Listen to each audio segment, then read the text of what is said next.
دوستو، دین سیکھنا اور دین پر عمل کرنا یہ ہماری نجات کے لیے لازم ضروری ہے۔ دین پر چلے بغیر دنیا میں بھی آدمی کو راحت نہیں ملتی، اور آخرت میں تو اللہ کے نافرمانوں کے واسطے کچھ ہے ہی نہیں سوائے جہنم کے۔ اس واسطے دین سکھانے کے واسطے ہمارے بڑوں نے بڑی آسان کتابیں لکھی ہیں۔ ہمارے بزرگوں میں حضرت اقدس حضرت مولانا اشرف علی صاحب تھانوی نور اللہ مرقدہ اس میں سر فہرست ہے۔ انہوں نے کتاب لکھی فروع الایمان، ایمان کی شاخیں۔ اس کا مطلب مختلف انداز میں آپ کو بتایا گیا۔ ایمان کیا ہے، ایمان لانے کے بعد کیا کیا کرنا پڑتا ہے، ایمان لانے کے بعد کیا کیا کرنا چاہیے، بس اسی کا نام فروع الایمان ہے۔ بیان چل رہا تھا ایمان کا، اور اس سلسلے میں ایک حدیث پاک جو بخاری اور مسلم میں آئی ہے، حضرت نے لکھی تھی، یہاں دوبارہ سنیے گا۔ فرمایا رسول اللہ صلی اللہ علیہ وسلم نے، ایمان یہ ہے کہ یقین لاوے، یعنی یقین کرے اللہ پر اور اس کے سب فرشتوں پر اور اس کے سب پیغمبروں پر اور اس کی سب کتابوں پر اور آخرت کے دن پر اور تقدیر پر، تقدیر کی خیر پر بھی اور تقدیر کے شر پر بھی۔ مسلم کی ایک روایت میں ہے، اور یقین لائے جنت پر اور یقین لائے دوزخ پر۔ جنت کا یقین، دوزخ کا یقین، اور مرنے کے بعد دوبارہ زندہ ہونے پر۔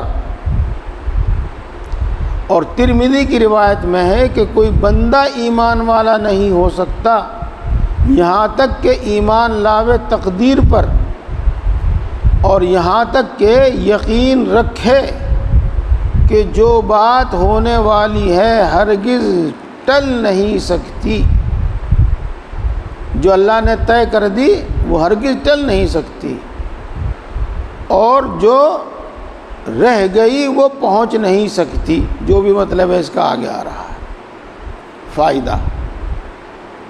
میں چونکہ بار بار عرض کر چکا ہوں، اس لیے کتاب میں پڑھتا ہوں، پھر جہاں ضرورت محسوس ہوگی میں خود بھی بتاؤں گا۔ اللہ پر ایمان لانے میں یہ سب داخل ہے کہ اس کی ذات پر ایمان لاوے، اللہ کی صفات پر ایمان لاوے، اور اللہ تبارک و تعالیٰ کو واحد جانا۔ دیکھو دوستو، اللہ پر ایمان لانا، اتنی بات تو ہم سنتے رہتے ہیں، لیکن اللہ پر ایمان لانے کا کیا مطلب ہے؟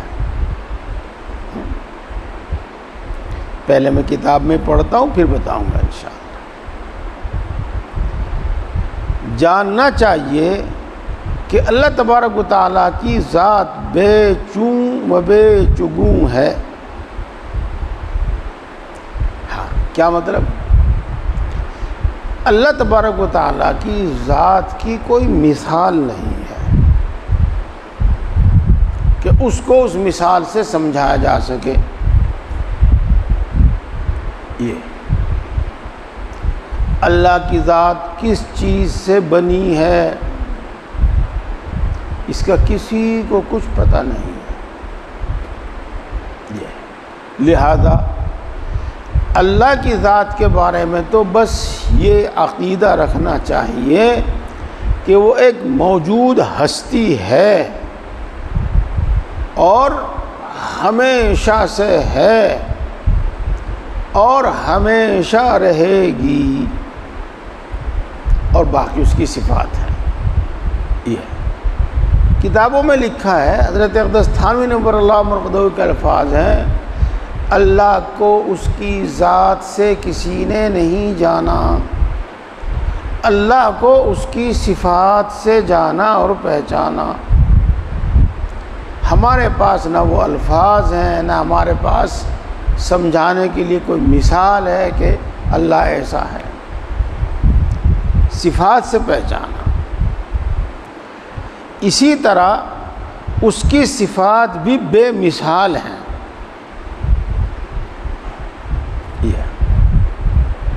بے مثال ہیں، جی ہاں۔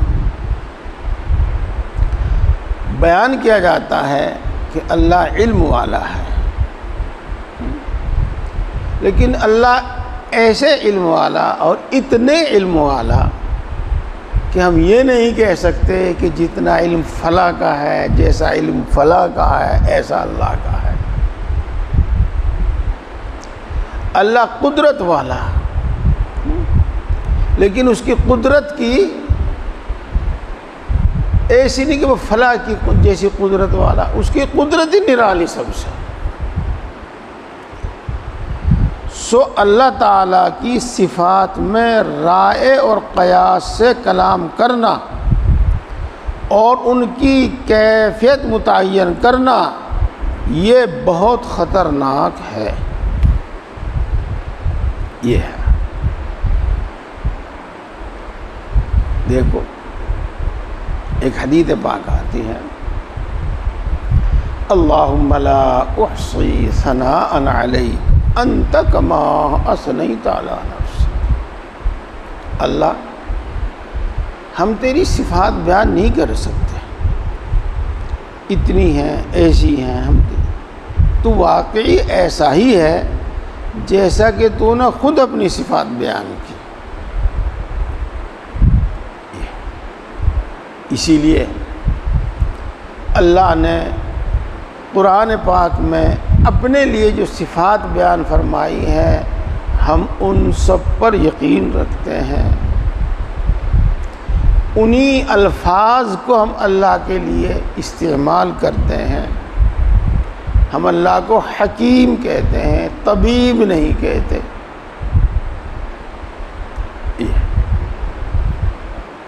اللہ ایسا ہے، اس میں اپنی طرف سے اس کا اپنی زبان میں، اردو میں، کسی دوسری زبان میں مطلب تو سمجھا سکتے ہیں، لیکن اس کی کیفیت اور صفت اپنی طرف سے متعین نہیں کر سکتے۔ علماء سنیں خاص طور سے، اس بات میں اکثر عوام کا عقیدہ بہت سلامتی والا ہے کہ وہ اللہ کی صفات پر اعتقاد رکھتے ہیں اور اس کی تکلیف اور تفتیش میں نہیں، تفتیش کی طرف التفات بھی نہیں کرتے۔ اور سلف صالحین، صحابہ اور تابعین رضوان اللہ تعالی علیہ مجمعین کا اعتقاد میں بھی اسی طریقے کا تھا۔ پچھلے زمانے میں کچھ بدعتی لوگوں کی کثرت ہوئی اور علم کلام کا شیوع ہوا، اس وقت صفات میں کلام زیادہ ہو گیا اور اکثر دعوے اور احکام میں بے احتیاطی کی نوبت آ گئی۔ یہ قرآن پاک میں ہے الرحمن علی العرش استوى، اس کا ترجمہ یہ ہے پھر رحمان عرش پر سیدھا بیٹھ گیا۔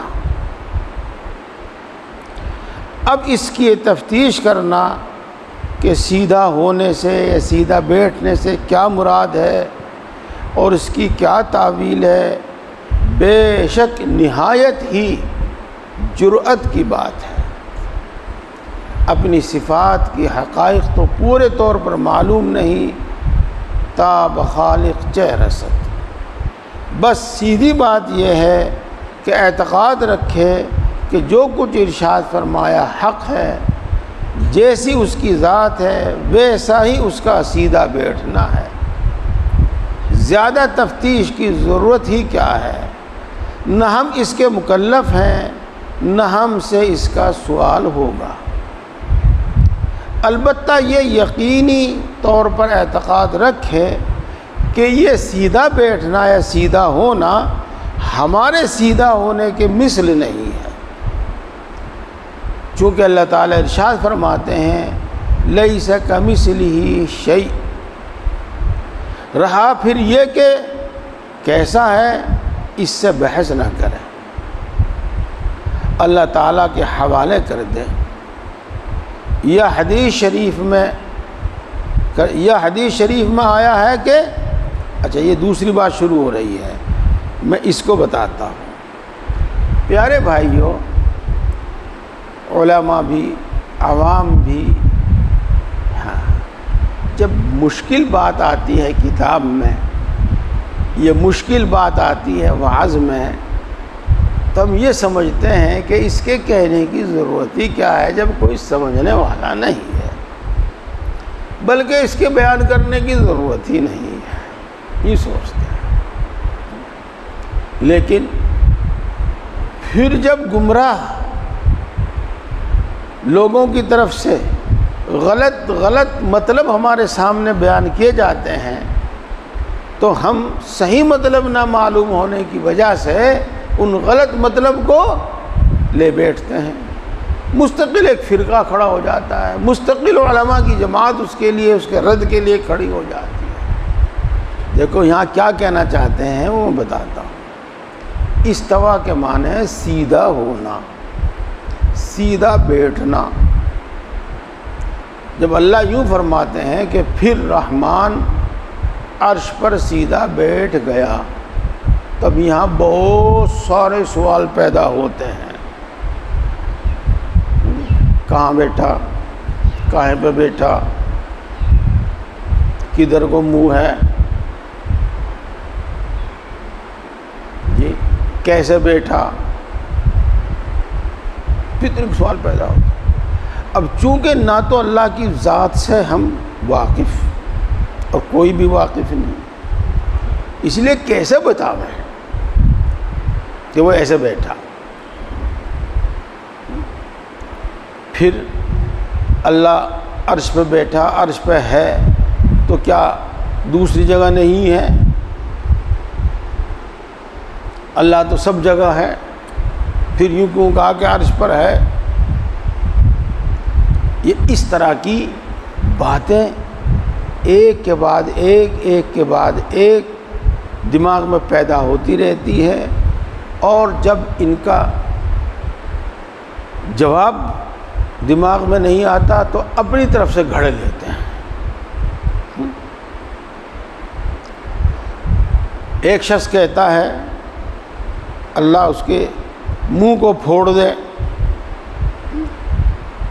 ہمارا فلاں بھگوان ہے جو بھی کچھ کہتے ہیں وہ تو ہر جگہ ہے، اور مسلمانوں کا اللہ وہ تو عرش پہ بیٹھا، اور پھر یہ آیت پڑھ دے۔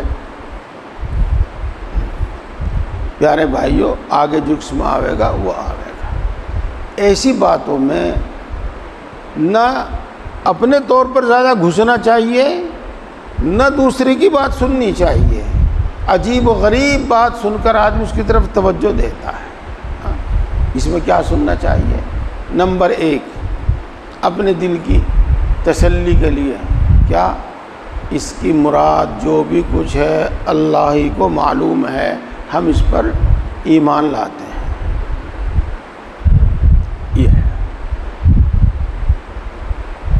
یہی ہے وہ صحابہ کا طریقہ، سلف صالحین کا طریقہ یہی ہے۔ اپنے لیے تو بس اتنی بات ہے۔ اب دوسرے لوگ اگر ہم سے اس میں بحث کرنے لگے، حجت کرنے لگے، تو ہم کوئی مناسب مطلب بتاویں گے، اور مناسب مطلب اس کا یہ ہوگا کہ اللہ تبارک و تعالیٰ نے زمین پیدا فرمائی، آسمان پیدا فرمائے، آسمانی مخلوق پیدا فرمائی، زمینی مخلوق پیدا فرمائی، اور پھر سب پوری کائنات کا نظام خود سنبھالا، اور اب پوری کائنات کا نظام خود سنبھالے ہوئے ہے، عرش پر بیٹھنے کا یہی مطلب ہے۔ لہذا یہ کہنا کہ وہ کسی جگہ پر بیٹھا ہوا ہے، وہ کسی جگہ پر محدود ہے، یہ نہیں، یہ مطلب نہیں ہے اس کا۔ یا تو یہ مطلب جو کچھ آپ کو بتایا کہ ساری کائنات پیدا کرنے کے بعد اللہ نے خود ساری کائنات کا نظام سنبھالا، اور ساری کائنات کا نظام سنبھالے ہوئے ہے، یہ مطلب ہے اس کا۔ یہ بات یہاں تک آپ کی سمجھ میں آ گئی ہوگی۔ عوام کے لیے بھی اور خاص طور سے اہل علم کے لیے بھی زبان کے، ہر زبان کے کچھ محاورات ہوتے ہیں، اور ان کے پیچھے ایک مطلب ہوتا ہے۔ وہاں لفظی مطلب نہیں مراد ہوتا، سنیے، لغوی معنی مراد نہیں ہوتے۔ یہ مثال کے طور پر بادشاہوں کے حالات میں یوں کہا جاتا ہے کہ اس کی تخت نشینی کی رسم ہوئی، وہ تخت نشین ہوا، تخت پر بیٹھا، تو وہاں پر وہ تخت پہ بیٹھتا ہے نہیں بیٹھتا ہے وہ تو الگ بات ہے، لیکن مراد اس کی یہ ہے کہ حکومت کے اختیارات اس کو اس دن ملے، فلاں تاریخ میں ملے، یہ ہے۔ تو ایسے ہی الرحمن علی العرش استویٰ کا مطلب یہ ہے کہ پھر اللہ تبارک و تعالیٰ نے ساری کائنات پیدا کرنے کے بعد پھر اللہ تبارک و تعالیٰ نے اس کائنات کا نظام خود سنبھالا، یہ بس ایک بات ہوگی۔ دوسری بات،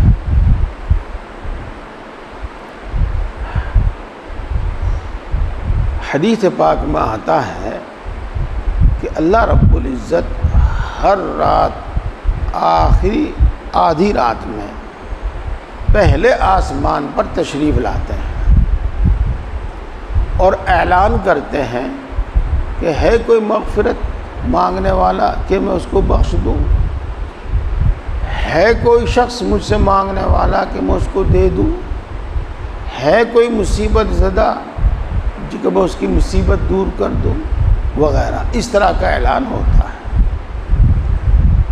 اور شب قدر، شب برات، ان موقعوں پر بھی اسی طرح کی حدیثیں ہیں۔ یہاں پر بھی قسم قسم کے سوال پیدا ہوتے ہیں، اللہ کہاں رہتا ہے کہ پھر وہ پہلے آسمان پر آتا ہے؟ کیا اللہ صرف آدھی رات کے بعد ہی پہلے آسمان پر آوے ہے، آدھی رات سے پہلے نہیں آتا؟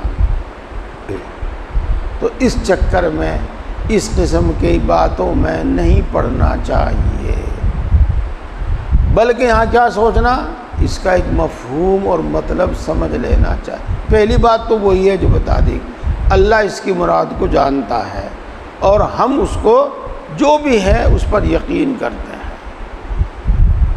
اور پھر اس کا ایک مفہوم اور مطلب سمجھ لینا چاہیے، جس کا مطلب یہ ہوتا ہے کہ یوں تو اللہ تبارک و تعالی ہر آن ہر کسی کی بات سنتا ہے، لیکن کچھ وقت ایسے ہیں جن میں اپنی مخلوق کی طرف، اپنے بندوں کی طرف بہت زیادہ توجہ فرماتا ہے، تو آخری رات میں بہت زیادہ توجہ فرماتا ہے۔ یہی ہے پہلے آسمان پر تشریف لانے کا مطلب۔ کچھ راتیں شب قدر، شب برات، اور دوسری راتیں عید کی رات وغیرہ، تو ان میں اللہ اپنے بندوں کی طرف بہت توجہ فرماتا ہے۔ یہ ہے، اب سمجھیے، حدیث پاک میں آیا ہے ينزل ربنا تبارک و تعالی کل لیلۃ الی السماء الدنیا۔ اللہ تعالیٰ نزول فرماتا ہے ہمارا رب ہر رات میں آسمان دنیا کی طرف۔ اب اس فکر میں نہ پڑے کہ نزول سے کیا مراد ہے اور یہ کس طرح ہے۔ رسول اللہ صلی اللہ علیہ وسلم کا اس نزول کی خبر دینے سے جو مقصود ہے کہ لوگ ذوق اور شوق سے اور حضور دل سے اس وقت ذکر میں، عبادت میں، دعا میں مشغول ہوں، بس ہمیں اس کام میں لگنا چاہیے، اور ان فضول بحثوں میں پڑھ کر حقیقت کا پتہ قیامت تک بھی لگنے کی امید نہیں ہے۔ خواہ مخواہ اپنا وقت عزیز ضائع نہیں کرنا ہے۔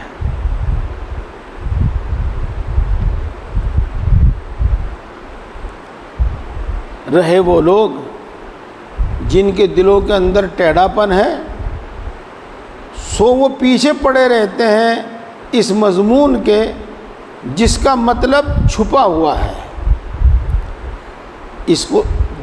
اس قرآن میں سے فتنے کی باتیں تلاش کرنے والوں کو اور اس کی تعویل ڈھونڈنے والوں کو میں خود ترجمہ کروں گا اس کا۔ فَأَمَّا الَّذِينَ فِي قُلُوبِهِمْ زَيْغٌ فَيَتَّبِعُونَ مَا تَشَابَهَ مِنْهُ ابتغاء الفتنة وابتغاء تأویلہ۔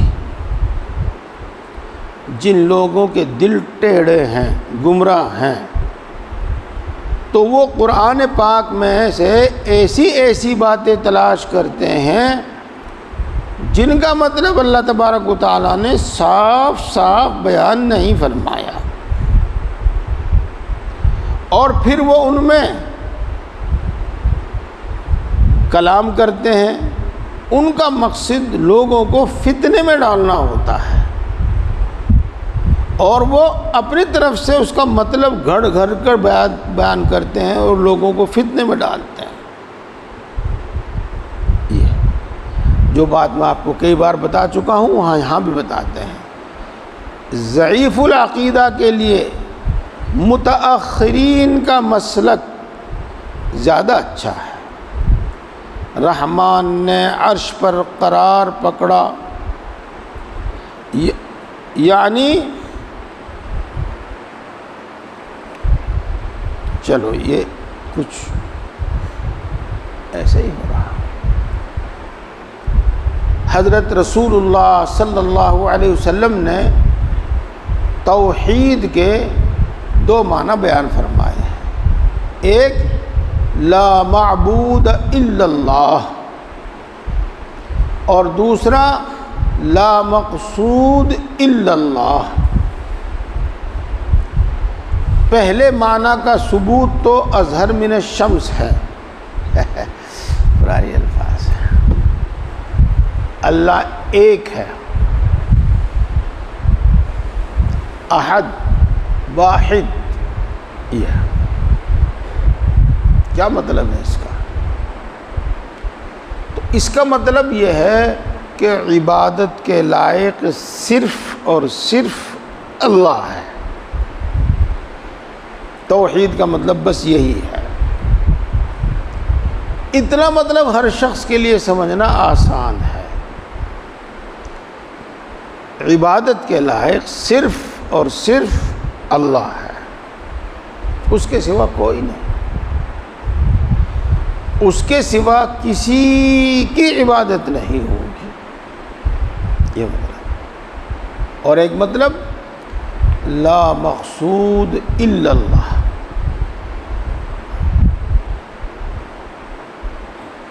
کیا منٹ ہیں جی؟ وقت ہو گیا۔ ہاں، بات تھوڑی سی لمبی چلے گی انشاءاللہ۔ لا مقصود الا اللہ میں اس کو پھر بتاؤں گا۔ پیارے بھائیوں، آج کے سبق کا حاصل کیا ہوا؟ اللہ پر ایمان، اللہ پر ایمان۔ اللہ کو اللہ کی ذات سے کسی نے نہیں پہچانا کہ وہ کیسی ہے، کہیں اس کو اس کی صفات سے پہچانا۔ اللہ کی وہ صفات جس میں کچھ شک شبہ پیدا ہوتا ہے، وہاں ہمیں اس کا مفہوم اور مطلب تلاش کرنے کے پیچھے نہیں پڑنا چاہیے، بلکہ یہ کہنا چاہیے کہ اس کی جو بھی مراد ہے ہم اس پر یقین رکھتے ہیں، اس پر ہم ایمان لاتے ہیں، یا اس کا کوئی صحیح مطلب مقرر کر لینا چاہیے جو قرآن کی حدیث کی روشنی میں صحیح ہو، جیسا کہ دو مثال آپ کے سامنے رکھی گئی ہیں۔